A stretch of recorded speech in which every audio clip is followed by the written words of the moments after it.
Soy Sofía, tengo 29 años, y estoy sentada en esta sala de tribunal viendo a mi esposo de 6 años reírse mientras firma nuestros papeles de divorcio. Miguel siempre pensó que yo era solo una chica ingenua de pueblo pequeño sin ambiciones reales. Poco sabía que mientras él me engañaba con su compañera de trabajo, yo estaba construyendo un imperio justo bajo sus narices. El juez está a punto de leer mi declaración financiera, y no puedo esperar a ver esa sonrisa engreída desaparecer de su rostro. Antes de contarte cómo la expresión de mi pronto ex esposo cambió completamente, déjame saber desde dónde estás viendo y presiona ese botón de me gusta y suscríbete si alguna vez has tenido que defenderte cuando nadie esperaba que fueras capaz. Era una chica de pueblo pequeño de Tennessee que se mudó a Nashville para estudiar contabilidad en la Universidad de Vanderbilt. Tenía grandes sueños de trabajar en finanzas corporativas a pesar de mi origen humilde.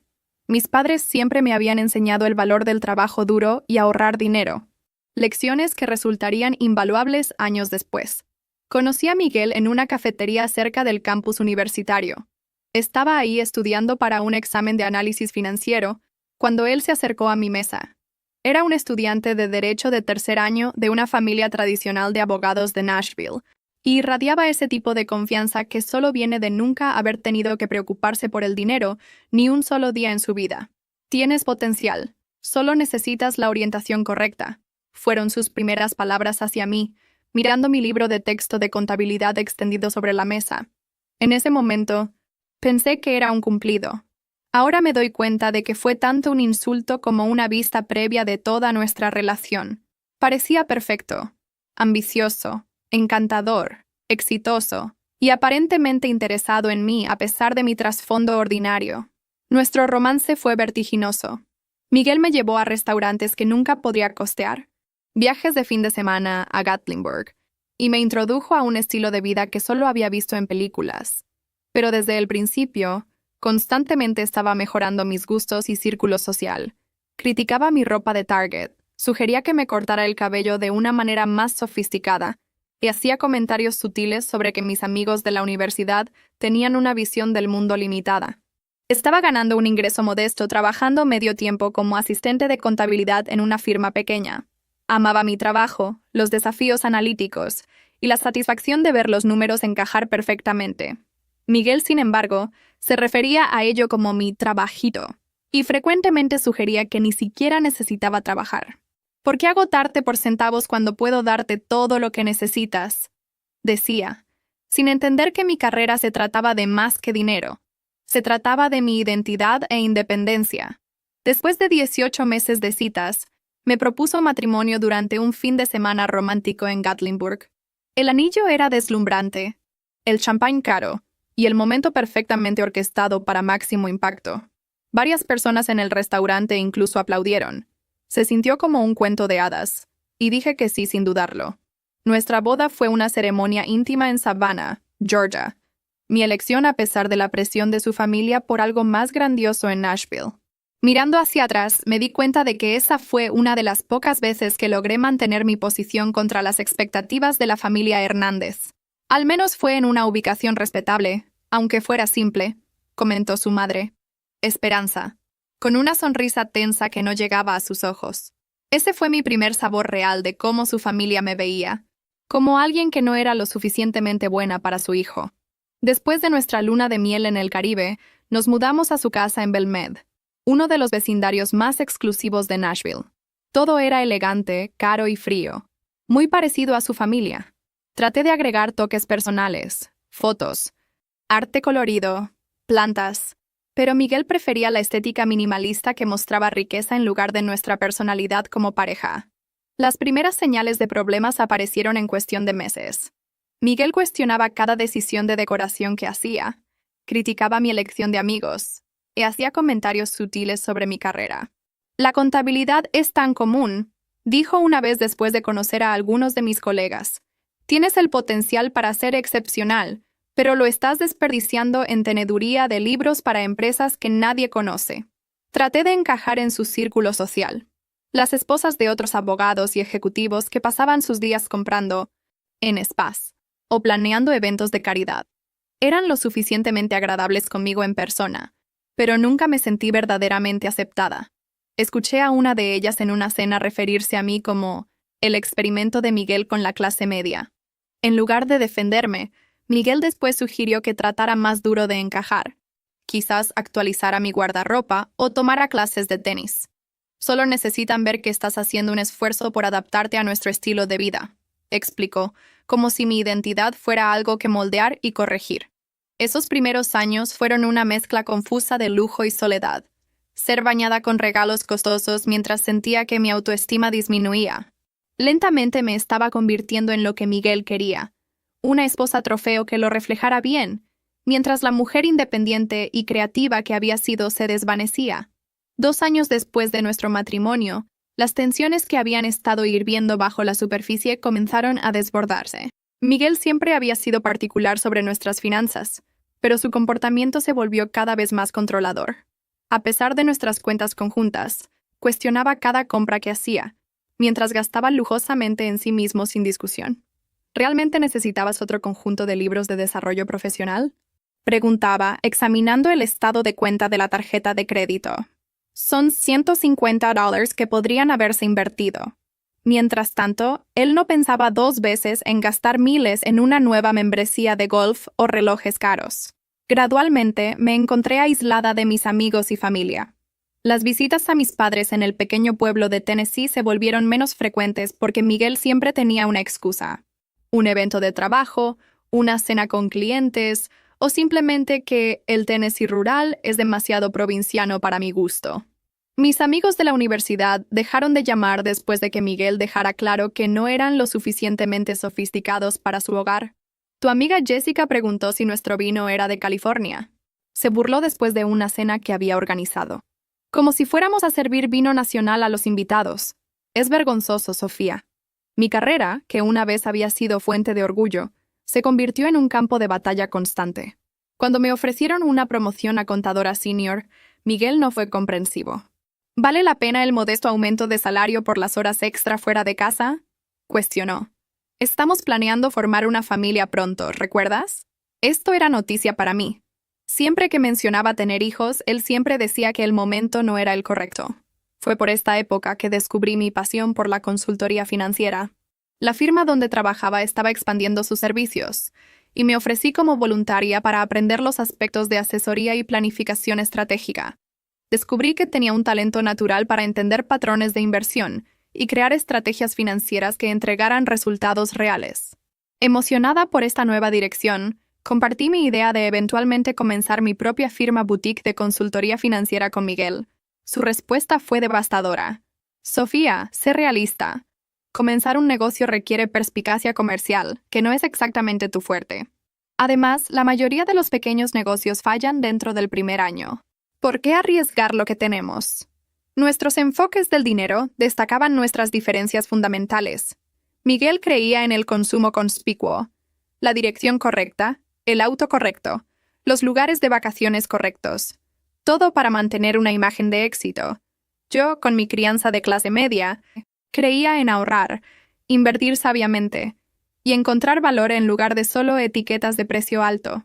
Cuando se acercaba nuestro 3er aniversario, las noches tardías de Miguel en la oficina se convirtieron en la norma en lugar de la excepción. Cliente importante, análisis de mercado, reportes trimestrales. Sus excusas variaban, pero su ausencia permanecía constante. Comía sola la mayoría de las noches. Me iba a la cama sola, y cada vez más vivía la vida de alguien soltero, pero con el escrutinio financiero de un niño recibiendo una mesada. Nuestra primera discusión verdaderamente importante llegó después de la reunión anual de Navidad de su familia. En el viaje de regreso en auto, su madre había preguntado puntualmente cuándo le daríamos nietos. Mencioné que estaba lista cuando Miguel estuviera, solo para que él cambiara suavemente el tema. Cuando lo confronté en casa, su reacción fue fría. Los niños son una responsabilidad y gasto masivo, dijo, aflojándose la corbata. Con tu carrera modesta y las expectativas de mi familia, cualquier hijo nuestro necesitaría fondos fiduciarios, educación privada, las conexiones correctas. No estamos ahí financieramente aún. ¿No estamos ahí aún? Cuestioné, genuinamente confundida. Miguel, tú ganas 6 cifras. Tu familia tiene riqueza generacional. ¿Qué estamos esperando?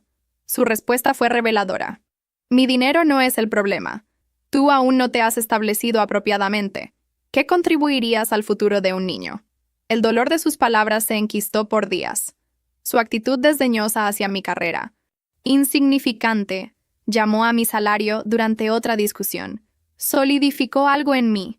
Necesitaba independencia financiera, no solo para mí, sino para mi cordura. Esa semana abrí una cuenta bancaria separada en un banco diferente. Establecí un pequeño depósito directo de mi sueldo. No lo suficiente para que Miguel se diera cuenta si revisaba nuestras cuentas conjuntas, pero lo suficiente para comenzar a construir algo propio. Simultáneamente, comencé a educarme sobre independencia financiera. Leí libros sobre inversión, tomé cursos en línea gratuitos sobre gestión empresarial y me suscribí a boletines sobre emprendimiento. Todo esto lo hice en modos de navegación privada, cuidadosa de no dejar rastros digitales para que Miguel descubriera. La mujer que una vez había sido conquistada por gestos grandiosos y cenas caras lentamente despertaba a la jaula dorada en la que vivía y planeaba su escape, un pequeño paso a la vez. Mientras Miguel continuaba sus noches tardías en el trabajo, comencé a sentar las bases para mi independencia. Usando mis crecientes ahorros separados, registré una pequeña entidad comercial, Soluciones Financieras Sofía, y construí un sitio web simple pero profesional mostrando mi portafolio y servicios. Mi primer desafío fue encontrar tiempo para trabajar en mi negocio sin que Miguel supiera. Convertí nuestro cuarto de huéspedes raramente usado en una oficina en casa, explicándole a Miguel que necesitaba un espacio dedicado para educación continua para avanzar en la firma. Apenas prestó atención al cambio, desestimando mi desarrollo profesional como ambición linda en lugar de un esfuerzo serio. Solo que no interfiera con nuestras obligaciones sociales, fue su única preocupación. Mi primera clienta llegó por un golpe de suerte en nuestra cafetería local. Escuché a Elena, la propietaria de un negocio de catering en crecimiento, quejarse sobre las cotizaciones caras que había recibido de asesores financieros. No puedo permitirme $10,000 por un plan financiero, pero estoy perdiendo dinero en algún lugar y no puedo descubrir dónde, le dijo a su socio comercial. Me presenté, expliqué mi trasfondo y le ofrecí ayudarla por una fracción del costo, con el entendimiento de que estaba construyendo mi portafolio. Elena se arriesgó conmigo, y los resultados excedieron las expectativas de ambas. Identifiqué ineficiencias en su flujo de efectivo, reestructuré sus términos de pago con proveedores y creé una estrategia de inversión para sus ganancias que aumentó sus retornos en 40% en el primer trimestre. La transformación fue lo suficientemente dramática como para que me refiriera a otros dueños de pequeños negocios en su red. Trabajar con Elena no solo me dio mi primera historia de éxito, sino también una amistad genuina, algo que había estado perdiendo en el círculo social curado de Miguel. Era auténtica, trabajadora, y apreciaba mis habilidades de una manera que mi esposo nunca había hecho. «Tienes un don, Sofía», me dijo durante un café un día. «Entiendes el dinero de maneras que ayudan a personas reales a construir riqueza real. No dejes que nadie te diga lo contrario». Trabajé noches tardías mientras Miguel estaba en sus viajes de negocios cada vez más frecuentes. Convertí nuestro vestidor en una oficina improvisada para llamadas de clientes, usando mantas para amortiguar el sonido. Cada nueva clienta era tanto emocionante como aterrorizante. Emocionante porque mi negocio estaba creciendo. Aterrorizante porque el descubrimiento significaría confrontación. La curva de aprendizaje fue empinada. Cometí errores, cobrando de menos por proyectos complejos, ocasionalmente prometiendo demasiado en plazos. Pero aprendí rápidamente. Cada cliente me enseñó algo nuevo sobre dirigir un negocio, sobre establecer límites, sobre valorar mi propia experiencia. Usé mis ahorros para invertir en software esencial y certificaciones, ocultando cuidadosamente los cargos entre gastos domésticos o haciendo compras en efectivo. Mi lista de clientes creció constantemente en el curso de un año, principalmente a través de referencias y boca a boca. En lugar de gastar las ganancias, reinvertí la mayoría de vuelta en el negocio y comencé a apartar una porción para inversiones estratégicas. Miguel permaneció inconsciente, atribuyendo mi creciente confianza a finalmente adaptarme a nuestro estilo de vida, en lugar de satisfacción profesional. Un momento crucial llegó cuando trabajé con una fundadora de startup tecnológica, cuya reestructuración financiera después de mi consultoría la ayudó a asegurar una ronda de financiamiento importante. La historia de éxito fue destacada en una revista de negocios de Nashville. Tuve que declinar ser mencionada por nombre, citando razones de privacidad, pero la credibilidad me dio acceso a clientes más grandes. A través de Elena, conocí a Patricia, una emprendedora en serie que había vendido su empresa anterior por 8 cifras y estaba lanzando una startup fintech. Inicialmente contratándome para un proyecto pequeño, Patricia rápidamente se convirtió tanto en una clienta valiosa como en mentora. «Estás cobrando muy poco por tu experiencia», me dijo francamente después de revisar mi lista de tarifas. «Triplica tus precios y mira cómo cambia tu valor percibido». Tenía razón. Cuando aumenté mis tarifas, en lugar de perder clientes, atraje más negocios establecidos dispuestos a pagar por calidad. Patricia también me introdujo al mundo de la inversión ángel y la gestión de portafolios estratégicos. «El efectivo pierde valor quedándose quieto», explicó. «Necesitas hacer que tu dinero trabaje para ti». Bajo su guía, comencé a hacer inversiones estratégicas en empresas emergentes, incluyendo la nueva empresa de Patricia, que se enfocaba en herramientas de planificación financiera impulsadas por IA. Comencé con pequeñas cantidades, pero a medida que mi negocio creció, también lo hizo mi portafolio de inversiones. La euforia de ver tanto mi negocio como mis inversiones crecer era intoxicante. Por primera vez desde conocer a Miguel, me sentía verdaderamente viva, con propósito e independiente. Estaba construyendo algo valioso enteramente por mis propios méritos. Durante este periodo, mantuve la apariencia de ser solo la esposa de Miguel en funciones sociales. Asentía cortésmente cuando las esposas discutían sus viajes de compras y comités de caridad. Asistía a sus cenas de trabajo y desempeñaba el papel de esposa comprensiva impecablemente, todo mientras dirigía un negocio en crecimiento desde nuestro hogar y tomaba decisiones de inversión que alterarían el curso de mi vida. Mi vida doble era agotadora pero empoderadora. Cada nueva clienta, cada consultoría exitosa, cada retorno de inversión era un paso hacia la libertad que cada vez más me daba cuenta de que necesitaba, de mi matrimonio controlador. 4 años después de nuestro matrimonio, la fachada comenzó a desmoronarse.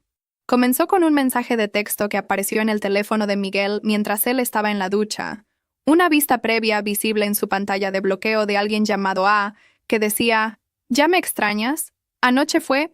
El mensaje desapareció antes de que pudiera leer más, pero plantó una semilla de sospecha que no pude ignorar. Miguel había estado más distante que de costumbre, frecuentemente llegando a casa oliendo a perfume desconocido que él afirmaba era de abrazar colegas para despedirse en eventos de networking. En lugar de confrontarlo inmediatamente, decidí investigar. Noté sus patrones. Las reuniones tardías de los jueves, que siempre duraban hasta después de las 9. Las conferencias de fin de semana que nunca tenían sitios web que pudiera encontrar. El aumento repentino en cenas con clientes en un restaurante específico y elegante del centro. El siguiente jueves, le dije a Miguel que estaba visitando a Elena para ayudar con un evento corporativo especial en su empresa de catering. En lugar de eso, estacioné mi auto cerca del restaurante que él frecuentaba y esperé. A las 8:30, su BMW entró al estacionamiento. 10 minutos después, un Mercedes rojo llegó y una mujer con cabello rubio salió. Incluso desde la distancia, reconocí a Amanda, su colega de la firma de abogados. Los vi abrazarse de una manera que los colegas nunca lo harían. Lo vi besarla en el estacionamiento antes de que entraran al restaurante juntos. Mis manos temblaron mientras tomaba fotos con mi teléfono. Mi estómago un hoyo vacío de traición y confirmación. Les di 30 minutos antes de caminar hacia el restaurante. Estaban en una mesa del rincón, su mano sobre la de ella, inclinándose íntimamente. Me acerqué silenciosamente, mi corazón latiendo tan fuerte que estaba segura de que todos podían escucharlo. «Esto explica las reuniones tardías», dije, mi voz sorprendentemente estable. Miguel se echó hacia atrás, su rostro ciclando a través de shock, culpa y finalmente estableciéndose en molestia por ser atrapado.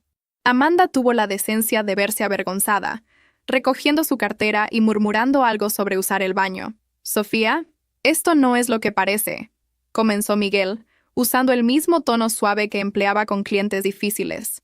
«¿En serio? Porque parece que estás cenando con tu novia mientras tu esposa piensa que estás trabajando». La conversación que siguió fue surreal. Miguel ofreció una disculpa a medias, afirmó que era solo físico, y tuvo la audacia de culparme por su infidelidad.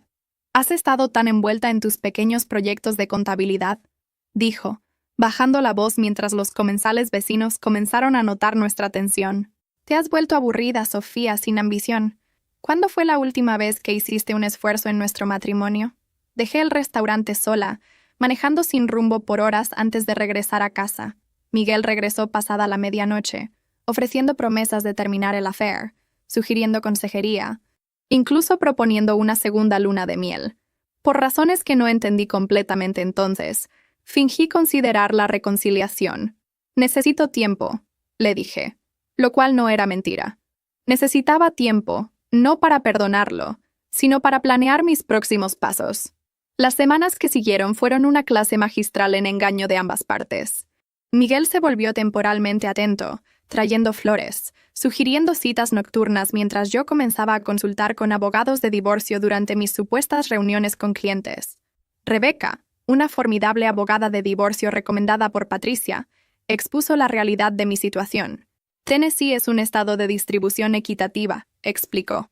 Sin un acuerdo prenupcial, el tribunal dividirá los bienes conyugales basándose en lo que consideren justo, no necesariamente igual. Aprendí sobre nuestros enredos financieros, la complejidad de divorciarse de alguien con dinero familiar, y la importancia de documentar todo. El conocimiento es poder, especialmente en el divorcio, dijo Rebecca. Mi recopilación cautelosa de información llegó a un alto abrupto cuando Miguel descubrió mi historial de navegación en nuestra computadora compartida. Había olvidado usar navegación privada para una búsqueda. Proceso de división de bienes en divorcio de Tennessee. Su ira fue inmediata y aterrorizante. Me acorraló en nuestra cocina, agitando su teléfono con la captura de pantalla que había tomado. ¿Es esto lo que has estado haciendo? ¿Planear divorciarte de mí y tomar mi dinero? Su rostro estaba rojo, una vena pulsando en su frente. Permíteme aclarar esto, Sofía. No tendrás nada sin mí, nada. Los abogados de mi familia se asegurarán de eso. Permanecí calmada, lo cual solo lo enfureció más. No estoy planeando nada, Miguel. Solo estaba investigando después de lo que pasó. ¿No harías lo mismo? Pareció apaciguado por mi explicación, pero la amenaza permaneció entre nosotros. Esa noche moví todos mis documentos comerciales importantes a almacenamiento seguro en la nube y comencé a transferir registros digitales a unidades que mantenía en una caja de seguridad que Miguel no conocía. El descubrimiento final llegó 3 semanas después. Mientras organizaba nuestro armario, una tarea en la que Miguel nunca participaba, encontré un recibo de joyería metido dentro de sus zapatos de vestir. Era de Tiffany & Co., fechado 2 meses antes, por una pulsera de diamantes de tenis que costaba casi $12,000. Nunca había recibido tal regalo. Incluso sabiendo sobre el affair, esta evidencia de su inversión tangible en otra mujer dolía de una manera que no había esperado. El recibo mostraba que había gastado nuestro dinero, supuestamente nuestro dinero, en Amanda. Antes de que pudiera procesar esta nueva traición, escuché la puerta principal abrirse. Voces. Miguel y una mujer riendo en nuestra entrada. Permanecí congelada en nuestro armario mientras entraron a nuestro dormitorio, claramente no esperando que estuviera en casa a mitad del día. Salí para encontrar a Miguel y Amanda abrazándose al pie de nuestra cama, la cama que habíamos compartido por 4 años. «¡Sofía!», exclamó Miguel, sin molestarse en alejarse de Amanda. «Se supone que estés en el trabajo». «Tomé mediodía», respondí, sorprendida por mi propia compostura. Claramente debería haber llamado primero. Lo que siguió no fue la confrontación emocional para la que las películas me habían preparado. En lugar de eso, Miguel se volvió fríamente pragmático. «Bueno, esto me ahorra tener que tener una conversación difícil», dijo, enderezándose la corbata. «Quiero un divorcio, Sofía. Amanda y yo estamos planeando un futuro juntos». Su confianza era absoluta mientras delineaba sus términos. Él generosamente me permitiría conservar mis artículos personales y un pequeño acuerdo que me ayudaría a ponerme de pie. La casa, nuestras inversiones, incluso los muebles que habíamos comprado juntos permanecerían suyos. Mis abogados estarán en contacto, concluyó, aparentemente confundido por mi falta de histeria o súplica. Deberías encontrar otro lugar donde quedarte comenzando esta noche. En realidad, dije, como esta también es legalmente mi residencia, me quedaré. Tú y Amanda son bienvenidos a encontrar un hotel. Su rostro se oscureció ante mi desafío, pero Amanda tiró de su brazo. Vámonos, Miguel. Podemos lidiar con esto después. Mientras se iban, Miguel se volvió con un último golpe. Te arrepentirás de no tomar mi oferta generosa. Para cuando mis abogados terminen, tendrás suerte de poder pagar un parque de casas móviles en la peor parte de Nashville. Cerré la puerta detrás de ellos, me recosté contra ella, y por primera vez desde descubrir su affair, sonreí. Miguel no tenía idea de lo que se venía. El día después de que atrapé a Miguel y Amanda en nuestro dormitorio, él sacó la mayoría de su ropa y artículos personales de la casa. Cambié las cerraduras esa misma tarde, legalmente cuestionable, pero me dio tiempo para documentar apropiadamente nuestras pertenencias antes de que pudiera remover algo valioso. La presunción de Miguel sobre mi ingenuidad financiera rápidamente se hizo aparente en la oferta inicial, de acuerdo que su abogado envió. Un pago único de $50,000 y 6 meses de gastos de vida.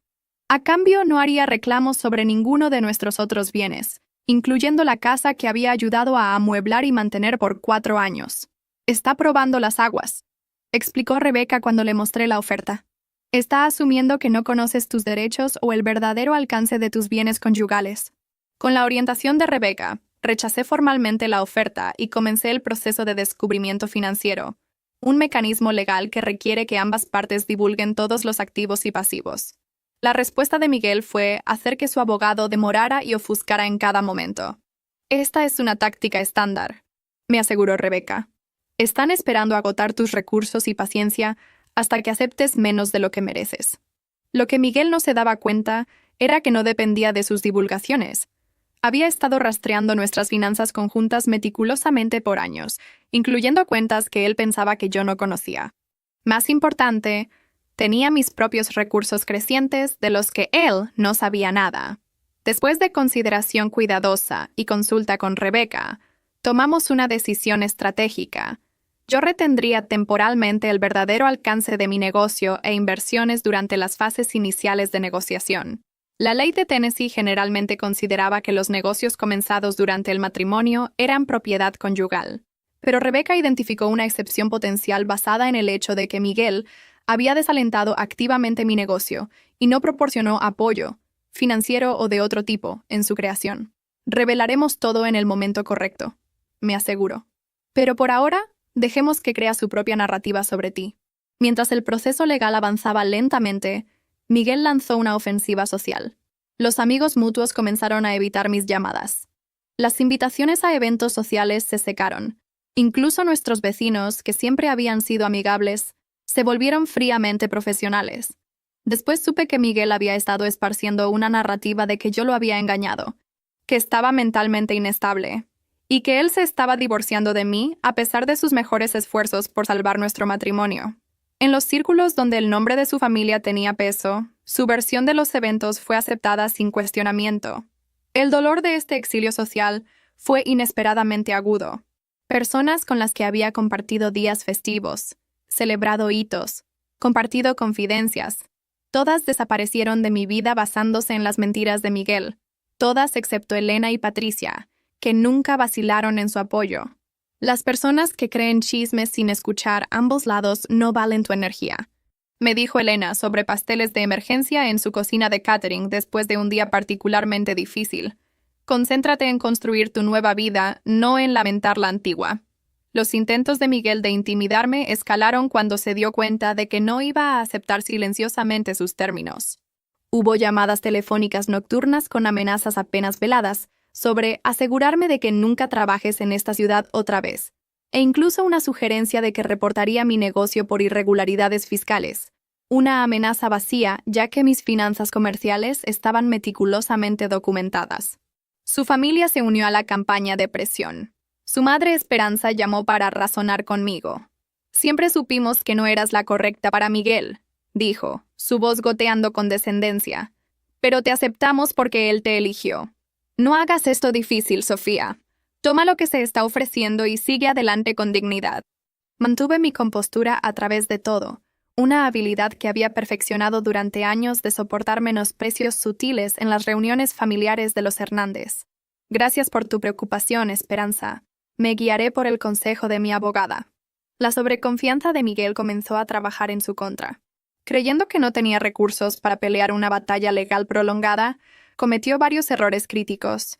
Falló en revelar cuentas de inversión de las que yo tenía documentación, Subreportó el valor de su portafolio de acciones.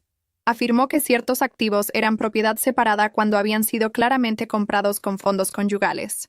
Rebecca documentó cada discrepancia meticulosamente, construyendo un caso que eventualmente socavaría su credibilidad con el tribunal.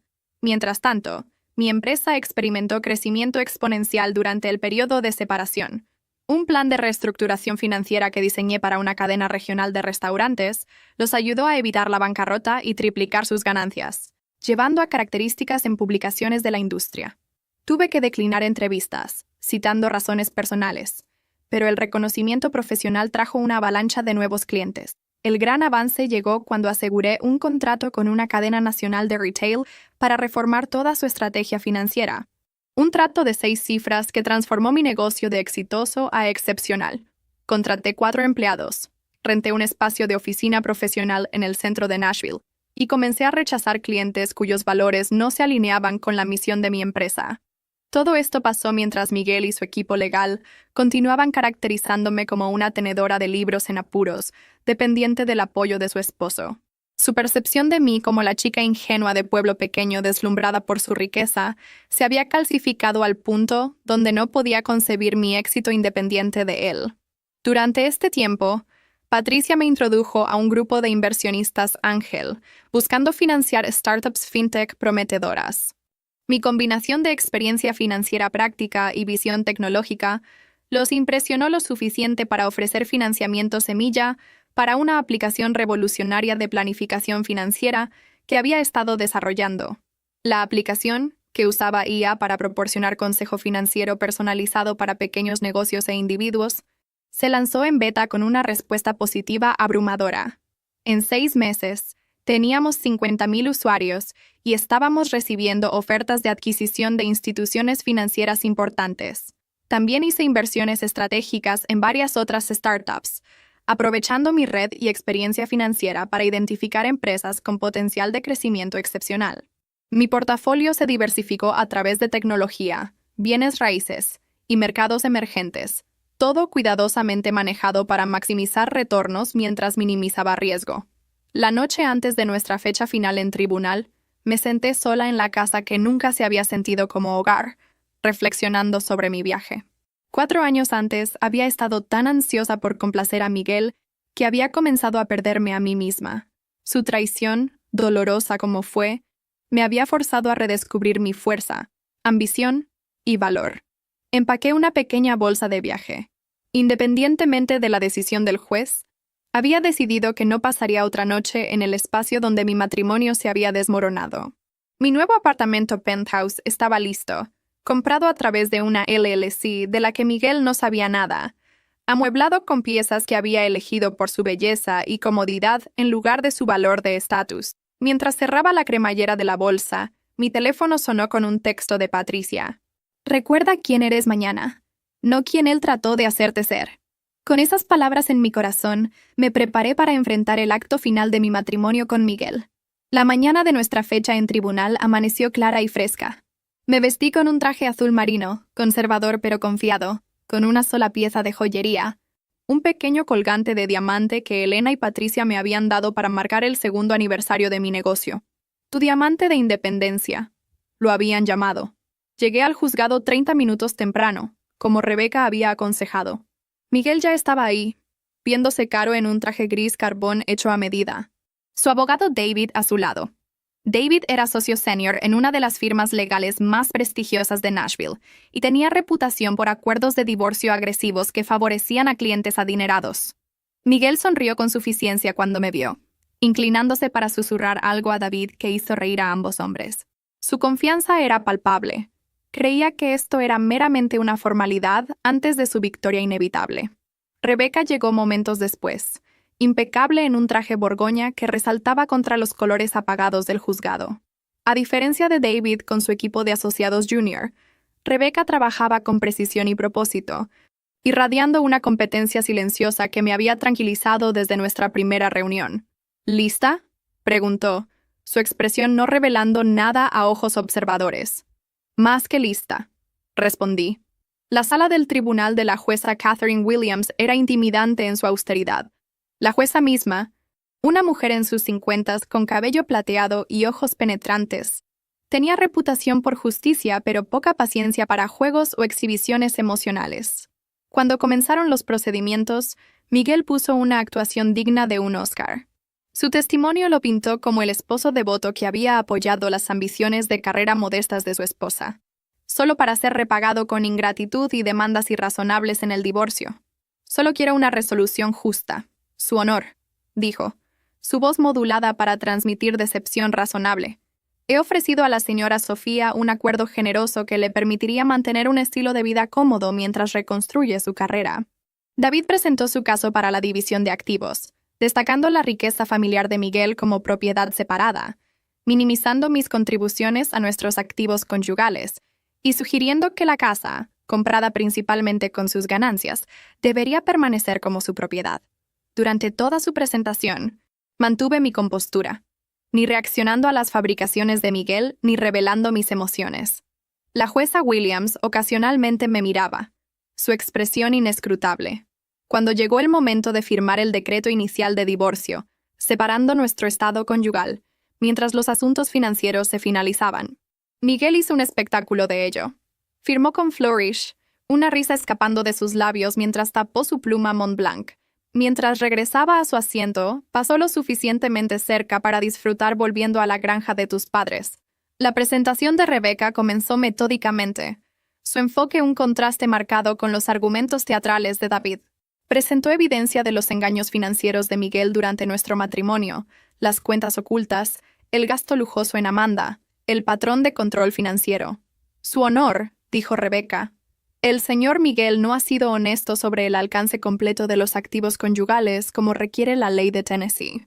Sometió documentación de cuentas que Miguel había fallado en revelar, incluyendo fechas, números de cuenta y saldos aproximados. Miguel se movió incómodamente en su asiento mientras Rebecca continuaba, su expresión engreída dando paso a miradas nerviosas hacia David. David solicitó un receso breve, que la jueza Williams negó. Creo que deberíamos continuar, consejero. Estoy particularmente interesada en escuchar sobre estos activos no revelados.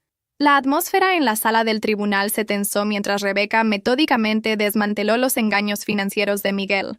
La expresión de la jueza Williams se volvió cada vez más severa mientras la evidencia se acumulaba. Además, su honor, continuó Rebecca, solicitamos que el tribunal considere la propiedad separada de la señora Sofía, que se estableció durante el matrimonio pero sin ninguna contribución o apoyo del señor Miguel. Este era el momento para el que nos habíamos preparado. La jueza Williams levantó la vista de sus notas. Por favor, elabore, consejera. La señora Sofía estableció un negocio de consultoría durante el matrimonio. El señor Miguel no solo no proporcionó apoyo para esta empresa, sino que la desalentó activamente y menospreció sus ambiciones profesionales, como evidencian estas comunicaciones.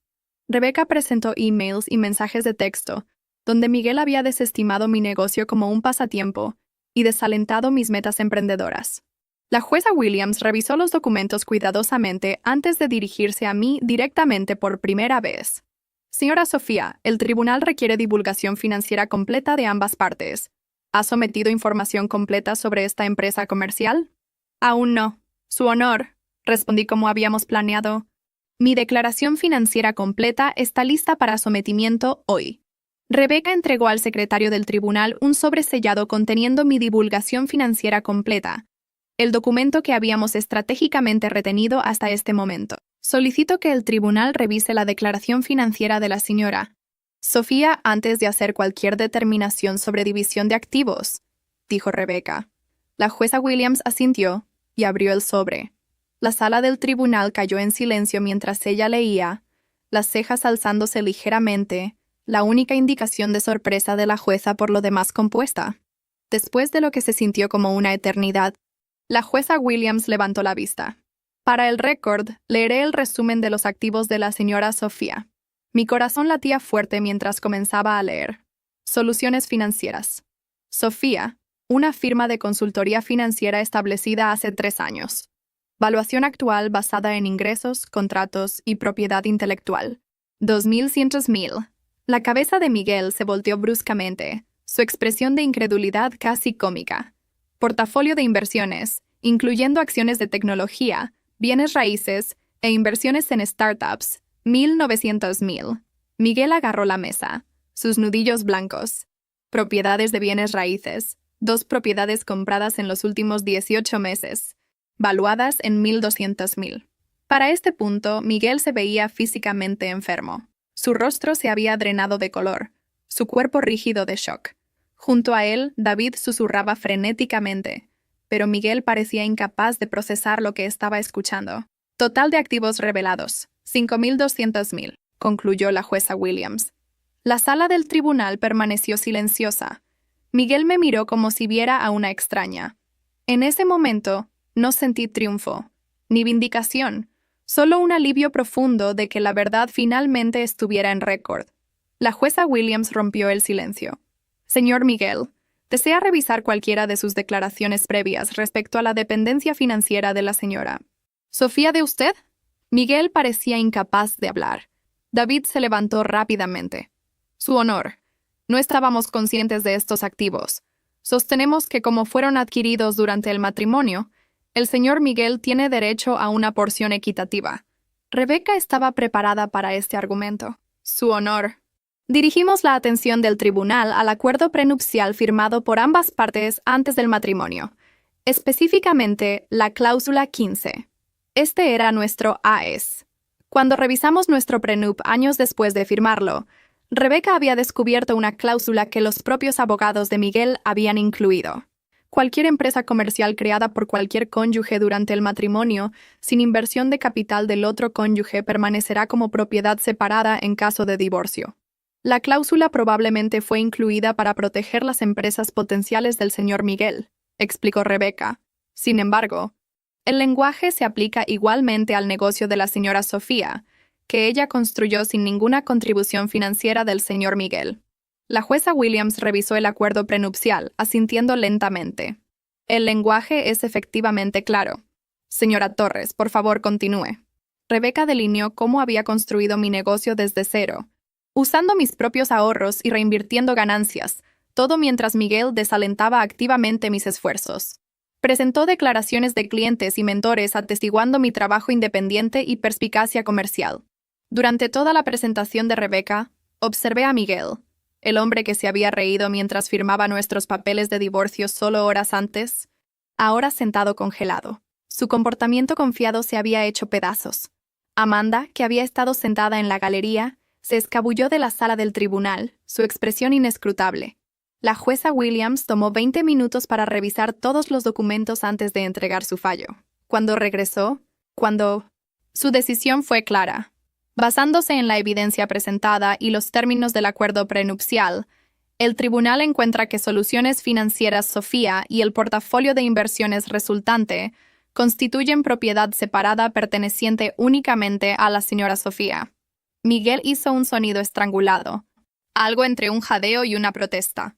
Además, continuó la jueza Williams, dado el fallo del señor Miguel de revelar completamente los activos conyugales como requiere la ley, el tribunal está inclinado a ver la división de los activos conyugales restantes en una luz más favorable a la señora Sofía. El resto de su fallo fue un borrón de términos legales, pero el resultado fue claro. Mantendría mi negocio, mis inversiones y mis propiedades. Adicionalmente, recibiría una porción mayor de nuestros activos conyugales reales debido al engaño de Miguel. La casa se vendería con los ingresos divididos según la fórmula de la jueza que me favorecía fuertemente. Mientras nos levantábamos para irnos, Miguel se me acercó, su abogado tratando sin éxito de detenerlo. «¿Planeaste esto?», siseó, su rostro contorsionado con ira y humillación. «Todos estos años solo estabas esperando para derribarme». Miré al hombre que una vez había amado, ahora un extraño consumido por su propia narrativa de victimización. «No, Miguel. Construí algo mientras tú estabas ocupado destruyendo lo que teníamos. Esa es la diferencia entre nosotros». Rebeca me guió gentilmente lejos, dejando a Miguel parado solo en la sala del tribunal que se vaciaba, los restos de su complejo de superioridad yaciendo en ruinas a su alrededor.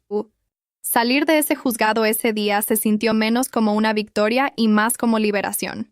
El peso del engaño, tanto el de Miguel como mi propio secreto necesario, se levantó de mis hombros con cada paso por esas escaleras de mármol. Hoy mi empresa se ha expandido internacionalmente, mis inversiones continúan creciendo, y he usado mis recursos para establecer una fundación ayudando a mujeres a lograr independencia financiera. Miguel intentó la reconciliación una vez que supo mi patrimonio neto, pero había avanzado mucho más allá de la mujer que una vez buscó su aprobación.